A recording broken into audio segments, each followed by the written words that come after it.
Um, Welcome. It's a very special day for us. It's amazing. I was looking at these notes, and I have a few notes here because reflecting back on the significance of today, and with the draft approaching on Thursday, and we just had our final pre-draft meeting, and our life was easier in 2008 because we kind of knew who our first two picks were going to be, and we knew the third pick was going to be Matt Ryan. So obviously to have Matt have the storied career that he's had with the Atlanta Falcons and NFL and just unbelievable, and to have him retire today as an Atlanta Falcon along with Sarah and the three boys are here today. So the twins are here. And we had a little competition before. Each one thinks they're the smartest, the best athlete, best football player, best golfer, best whatever.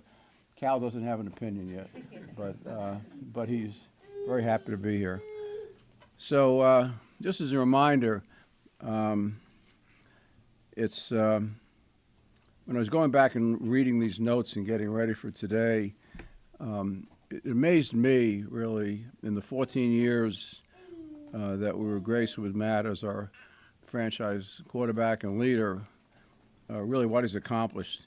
I'm going to take a minute and just read some of this because it deserves it, and if I don't, I'm going to feel badly about missing it. So during that period of time, he set our franchise records for passing yards, 59,735 yards.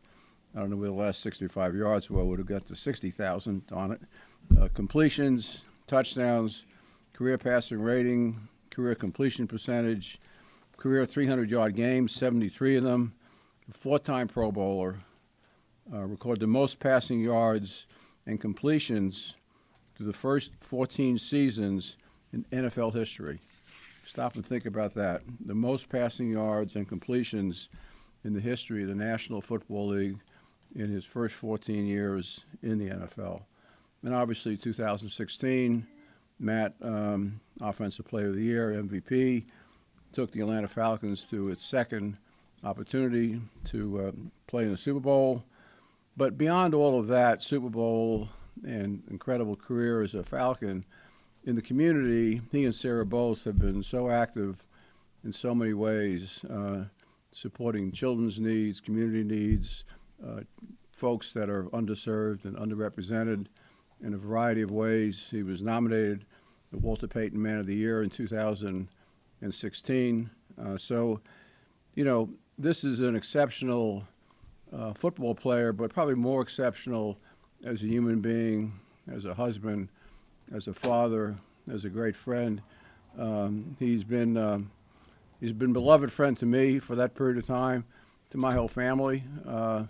They view Matt as kind of one of our own, and he is one of our own, and he's certainly one of Atlanta's own. So it's a great honor for me to be here today to represent our franchise and having Matt end his career as an Atlanta Falcon. So without further ado, and Matt obviously be broadcasting, seeing us on TV, and hopefully following us with some wins as we embark on this coming season. So, Matt, thank you for everything that always being there for the franchise, for your teammates, for the community, for the fans, for our sponsors. There's nobody connected to this organization that Matt Ryan has not touched in the most positive way. And he could not have had a better partner during that period of time and during his lifetime than his beautiful wife, Sarah, who, when they go back to their college days in Boston. So I still remember, Matt and I were just reflecting, I still remember the first time I met Matt was we made a trip to Boston College, and he was hosting 7 or 8 of us for dinner. And here he was, a young man, still in college, hosted this whole group of folks from the Atlanta Falcons, and did a remarkable job at holding court, answering questions, commanding the table, being present in every way. And that really was exactly the way he led this franchise and played football for us for that period of time. So a great friend, a great human being, and I'm proud to have Matt retire as an Atlanta Falcon. So, Matt, thank you so much, and come say a few words. Yes, yeah.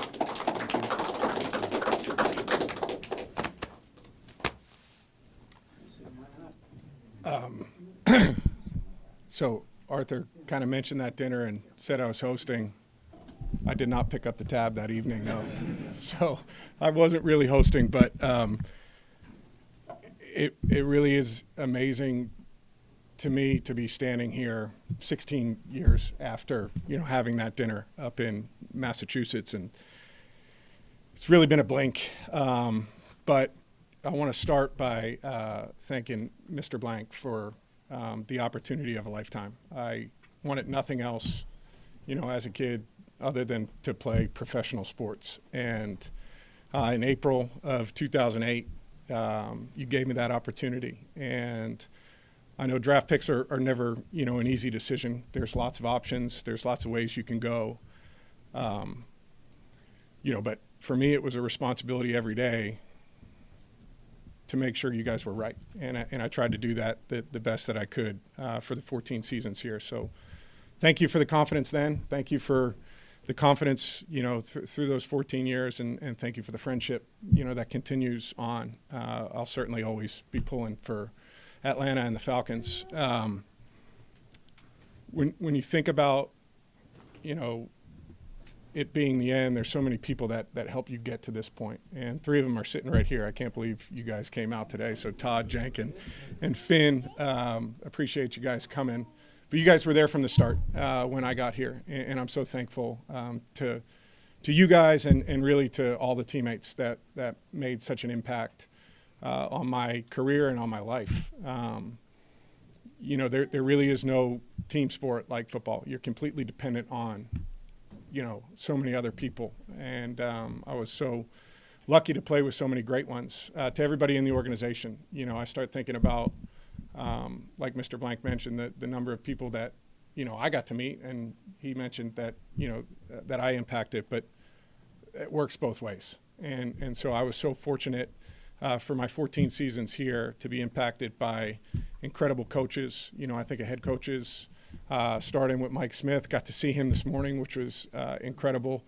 And, I think of the impact that he had on my career, right? And I don't think you could ask for a better guy to start with, as a young, rookie. And he's a no-nonsense, no BS, head coach, and kind of laid out, what it looked like to be a professional and how to lead men. I learned a ton from him, and then had the opportunity to play for Dan Quinn, who, in my opinion, is one of the best when it comes to being able to connect, with guys and understand, what it takes to motivate people. And I'm thankful to have spent my time with him, and then the one season with Arthur Smith too was incredible. So, to all those coaches, to all my position coaches at the quarterback spot, to all of the strength coaches, the other position coaches that I had great relationships with and learned so much from. I just want to say thank you. And then I think about trainers. I saw Danny and Jake. Walking around the facility earlier today, and I think back, to all of the time that you spend in that training room, trying to get going day in and day out just for practice, or just to give yourself a chance to be able to play on a Sunday. I'm so thankful for them. Marty Lazone, who's here such a long time in my career, he made an impact, on me, and those guys were selfless in terms of, giving up extra hours of the night, or getting here at the crack of dawn to try and get your body ready to go. So I'm so thankful to all of them. The equipment guys, they're like extended family because you spend so much time in that locker room, and they're there and just supporting you in every way. And Brian Boigner and Jimmy Hay and just so many other guys that were in there that went out of their way to make our lives easier and make my life easier. I'm so thankful to have had those relationships and to have spent the time that I did with them. The media, the PR staff, there's playing the quarterback position, I feel like you end up getting closer with these guys than maybe some of the other spots because, there's so much that you're asked to do. But during my time here, it was the best in the business, and I'm thankful for all that you guys did for me to make my life easier during that time. Then community relations and the entire sports staff, I don't really know how to say thank you enough because these people were taking so much off of our plate to allow us to go out there and play. Fielding my dad's crazy phone calls for tickets on a Friday or a Saturday that I didn't even know about. And so, there's so many people in this building who did such an amazing job of supporting not only myself, but, all of the teammates that I had. And I'm thankful for that, and I really appreciate it. Also, a big thank you to the folks in Indianapolis, where I spent 1 year, Mr. Irsay and, Chris Ballard and that entire organization. It was, I don't think how either of us wanted it to go. I think, we were hoping for a different result, but I'm thankful for that opportunity. You don't take it lightly in this league to have the chance to go out there and play. So a thank you to everyone in Indianapolis. And then, on the personal side, I want to thank my parents, as a father of three, and looking back to, the sacrifices that my parents made for me, and giving me, every opportunity to chase the dream that I wanted to chase. I can't thank them enough and, tell them that I love them and I appreciate everything that they did for me. They're a huge part of the reason that I'm standing here today retiring from, a 15-year career in the NFL. I wouldn't have been able to do it without them. And then my siblings, my sister and my two brothers, they're ride or die, and they felt it week in and week out. The wins and the losses, the ups and the downs, and they rode through every part of that with me. And so a big thank you to them. And then, to my sons who are all sitting here, Marshall, Johnny, and Cal. My one wish was that I could have, played longer so that you guys would have been able to share in that experience more than you did. But I'm so thankful that you did get to experience some of the way that you did. And more so than that, I'm excited to see what you guys are going to become, because at one point I was a 6-year-old or a 1-year-old with dreams of wanting to do this. And I look at you guys and I know that everything in this life is in front of you. And I'm excited to see the men that you're going to become because I really think you guys are going to be special. And then, finally, before I'll open it up to some questions, I want to thank Sarah. I would not have had the career that I had without you. And I prided myself on coming into the building every day with the same mindset and being consistent for my teammates. But I know I wasn't that for you when I came home. And you are the one person on the planet who saw how it was really every day for me. And I would not have been able to ride the highs or to endure the lows without your support. And I know that that meant a lot of sacrificing on your end. And I just want to tell you thank you for allowing me to be able to chase this dream that I wanted to at the cost of time spent together. And now I got some more time to spend it together, and hopefully that'll be good. But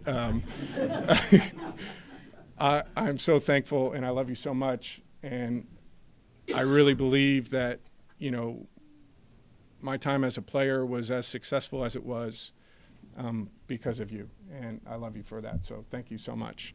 Finally, to the fans of Atlanta. I want to say thank you.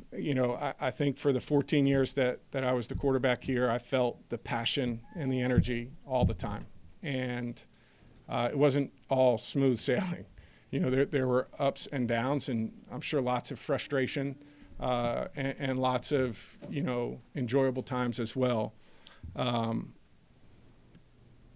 I never took it lightly. I kind of understood the position and the responsibility,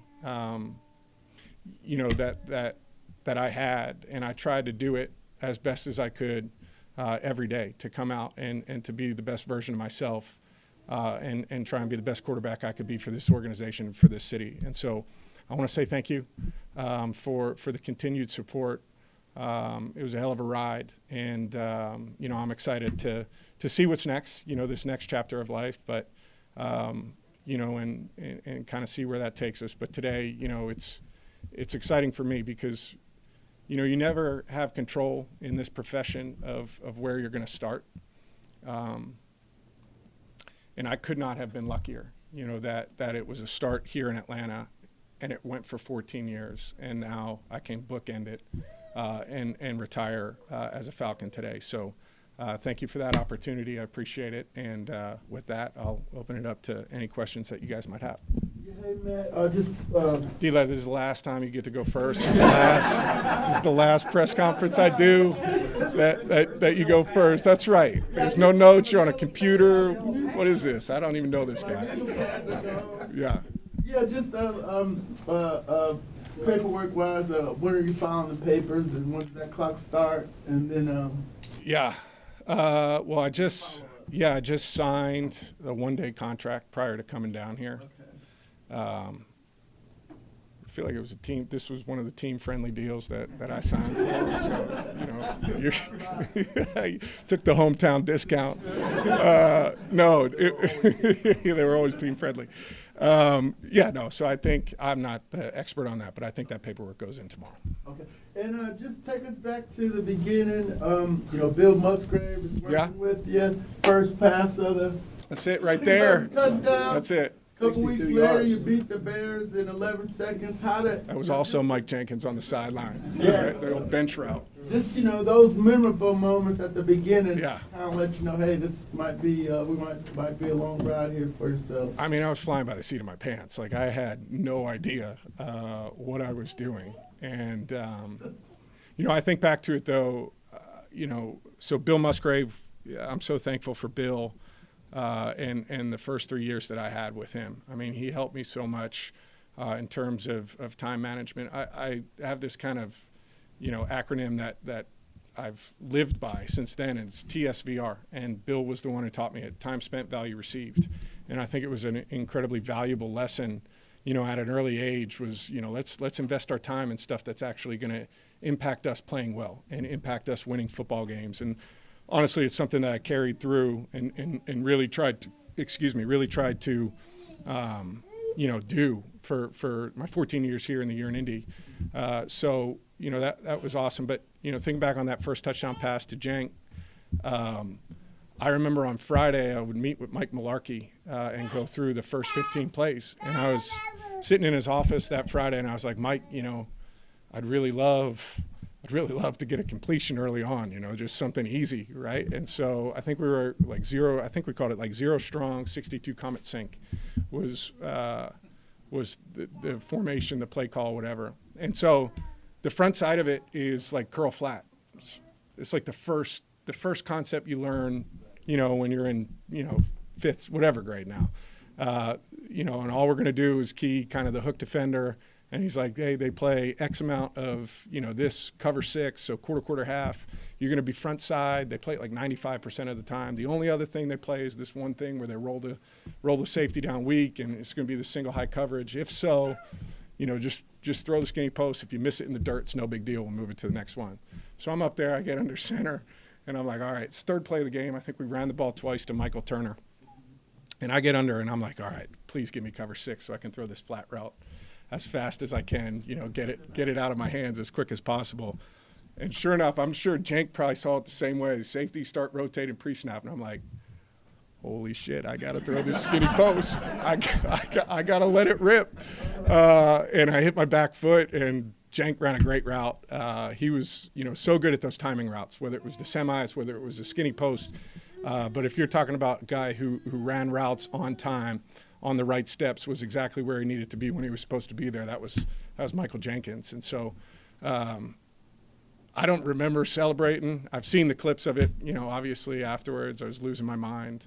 But, that was a really cool start. And then that Chicago game was crazy. I think back to how much the league has changed. You think about like all of the defenses that, you accumulate seeing through the 15 years of playing. And, I think we were like expecting, that picket fence defense on the sideline. Somebody just defending the boundary. And they came out and played cover 2, and I'm like, oh my God, this is going to be open. Like this is crazy. And sure enough, Jenk is exactly where we needed him to be, when he was supposed to be there. But that season was so much fun, and it's such a blur. And I wish, with the players that are sitting here, I wish I was a more experienced player at that time for them, because I really think I could have helped them. I was still cutting my teeth and trying to figure things out. That football team was good. Was really good. There was a lot of talent all over that team, and I was trying to do the best that I could, but I eventually turned into a better player than I was that rookie year. And that's the thing you look back on. You wish you could have been more experienced for guys like Todd or Brian or so many others. Matt, how proud of you are you of your durability over the years, and also how proud is it for you now that it's all over, not just to be a revered Falcon, but to be one of the most revered players to ever play in the city of Atlanta? I'll start with the durability. I think, I think it's always interesting the things that happen in your life along the way that kind of shape who you are. And I think, as you're raising kids, you start to see like you don't know what moments are going to be impactful or the things that you're going to hold on to. But I think it's little things, that kind of add up. And I remember, growing up, I had an uncle who played at Boston College, and his name was John Lockery, and he broke his thumb when he was at BC, and the guy that came in and replaced him was Doug Flutie. And I remember being like, man, if you get your chance, there's good players all over the place. You've got to be able to get back out on the field every week and do it and produce no matter how you're feeling. Sometimes you're not going to feel great. And so it was a little thing like that kind of, I heard the story when I was like 6 or 7, and it just kind of never left. And then I took that to heart, of I'm going to do everything I can in terms of training, in terms of, taking care of my body, in terms of doing the rehab that I need to do. And then sometimes just gutting it out. Sometimes you can do all that stuff and it's still going to hurt. And so I'm proud of that. I look back at it now and I'm kind of like, how did you do? Like, what were you doing? But I loved it, and I loved every minute of that. And it's partly, I think, as athletes, what makes you feel so alive too, is knowing that you can grind through things and you can go out there and you can get it done. So I am proud of that. I feel like, the organization paid me a great contract, and it was my responsibility to be able to show up and earn it, every week. And I took that seriously. And then as far as, looking back and, how other people see you, and, I'm just proud to be a part of it.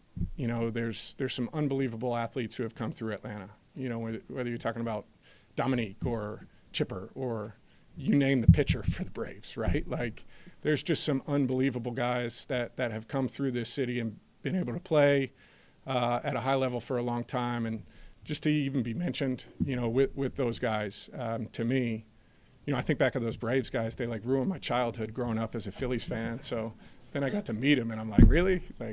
So, to be a part of that conversation is special to me. And Matt, congratulations. Thank you. When did you become at peace with the decision? Yeah, I think there's, I'm not sure you're ever like truly, give in to the fact that you're no longer a player, right? Like, I don't know if that part ever kind of leaves you. But the year in Indy was tough. And so on my family, Sarah was pregnant with Cal, and for me, it was the time in life and the time for us as a family that, my guys were starting school. There were other things outside of just myself that were important to me. And so I think that was probably the driving force for me saying, all right, let's explore, what other avenues are out there. And I got to do it. Selfishly, I got to do it for a long time. And like I mentioned, Sarah took so much off of that. But at some point, marriage is a team, and you've got to play your role. And so I think that's what kind of gives me peace, with all of it is I think, moving away and kind of finding other things to do is better for where we're at right now.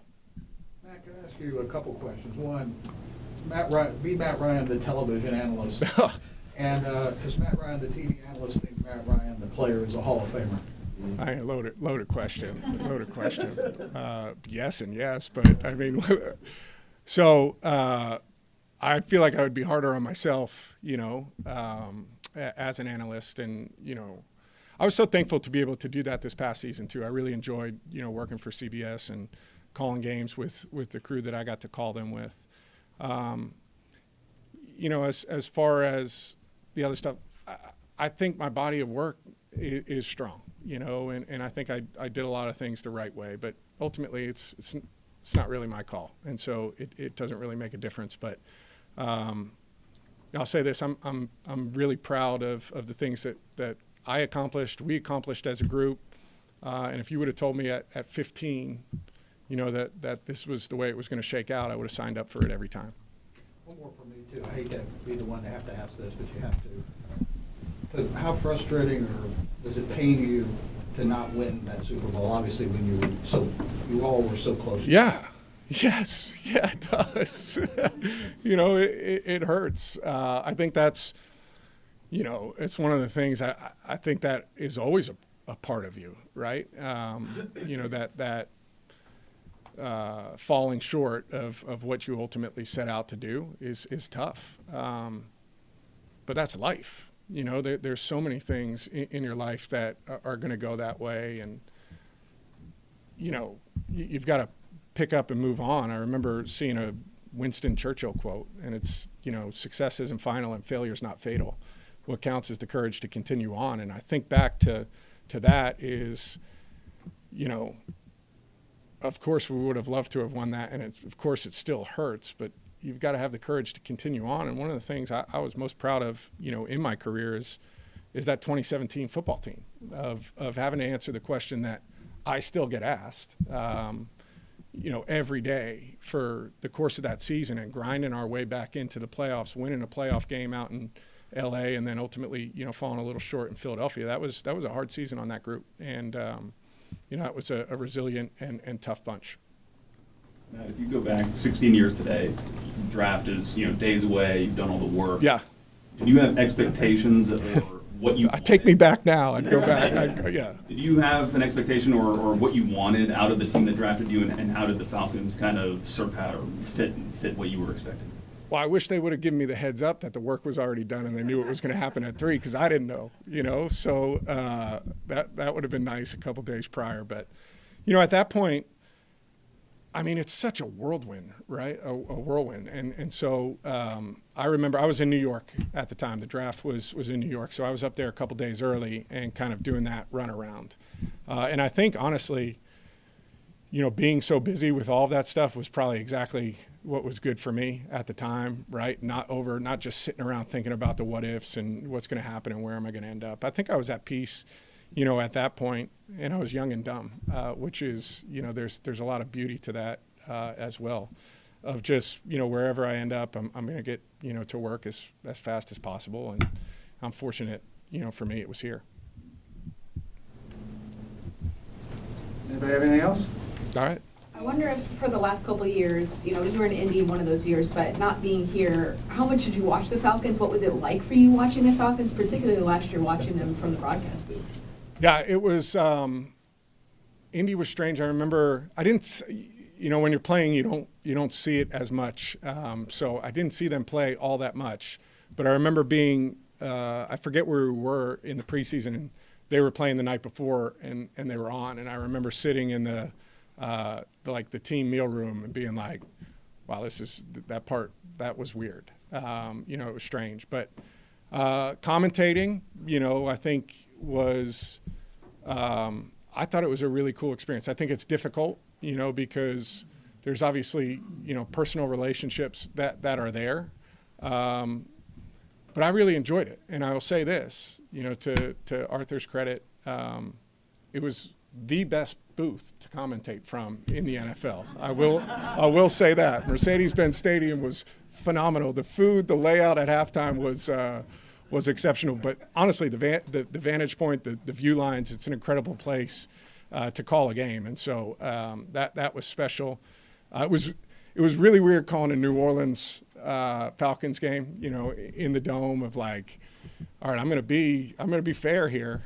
As much as it might pain me to be fair, I'm going to be fair. But that part, I really, enjoyed it. But I've always viewed the commentating portion of it as, I was hard on myself. And so, I think as a player, you look at things and you can say, I view it the same way as I would tell myself, you have to make that play, or, you shouldn't have made, whatever it is, right? I kind of view it from that standpoint. So I actually, viewed the commentating it as a lot of fun. What will you miss most? Yeah, I think, I think everybody says it, but being in the locker room, right? And, not just like joking around or whatever in the locker room, but there's a feeling you get when you put in this hard work collectively, and you see that other people are sacrificing for you, that there's like this mutual respect. And like that portion of it, I'll miss, of knowing that I've exhausted myself and I've seen you do the same thing and I can trust you. That trust level is something that is hard to find. We weren't that tight in the booth, we weren't out there, doing training camp practices or whatever, but it's just different. And so I missed that portion of it. Oddly enough, and I thought this was strange, but like last season, I missed the physicality of it a little bit, which is crazy. I feel like people are like, how does it feel to not get hit? And like, I feel much better on Monday and Tuesday and Wednesday, but like, I don't know if you guys ever felt the same way. There's something, like I missed that part of it, of like getting hit and getting up and like pushing through. I'll miss that, portion of it. So those would probably be the two biggest things. And one more for me. When Kyle's old enough, 15, 20 years from now, and says, my dad, Matt Ryan, played in the league, how would you want him to remember Matt Ryan? As a Falcon, as a guy that was, committed to this city for a long time. And these guys have access on their phone at any time, right? So it's a lot easier for them to see highlights of the career than it was for, me growing up. But yeah, it'll be.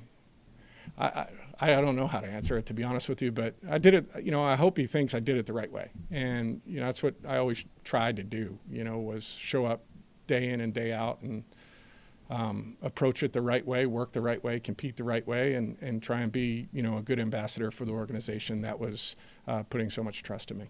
Have you had any thoughts or conversations about a role with the organization in the future, whatever that might be? No. I know this. I don't want to coach. I'm certain of that. Yeah, no, I feel like you put so much into it as a player for 15 years, and there's this immediate, kind of withdrawal from it. But I know what those, roles look like, and how invested and how hard those guys have to work, and the level of expertise and work that it takes to get there. And so, no, I haven't had any of those conversations. I've really been enjoying kind of the broadcast side of it, and have had a lot of fun with that. Did you get any other offer after you left Indy and that didn't work out? Did anybody approach you about playing on? Did you get any serious offers, anything you considered, or was that sort of the end of it? Yeah, I had multiple conversations, but nothing that, obviously nothing that I wanted to do. Did you want to be, I mean, I would assume if somebody came to you and said you wanted to be a backup or anything, was that sort of, did anybody have that in mind and you were like, no, that's not, that's not me? These guys know I probably wouldn't be the best. I probably wouldn't be the best guy to not be in charge. Could you play as your body? without- Could I play now? Yeah. No, I don't. I mean, I haven't been training, but I'll tell a funny story. So I wasn't training last year, and I was coaching my kids, the boys' flag football team. And so at the last practice, all these kids wanted to see if they could catch like 60-yard passes. And I was like, oh man, I don't know. It was the first time I had thrown like legitimately. My arm was absolutely killing me the next day. And so to answer your question, no, I don't think I could show up and play today. Having had the opportunity to interview you 3 times a week for 14 straight seasons, I just want to publicly apologize for all the stupid stuff.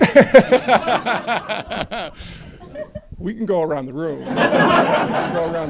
Everybody, I could take back a few things. Maybe everybody could. Yeah, that'd be all right. Art, you're the best. You know it. No. All right. All right. Thank you guys so much. Appreciate everybody coming today. Thank you very much. Thank you. Say it. Thank you. All right, your turn. Ready?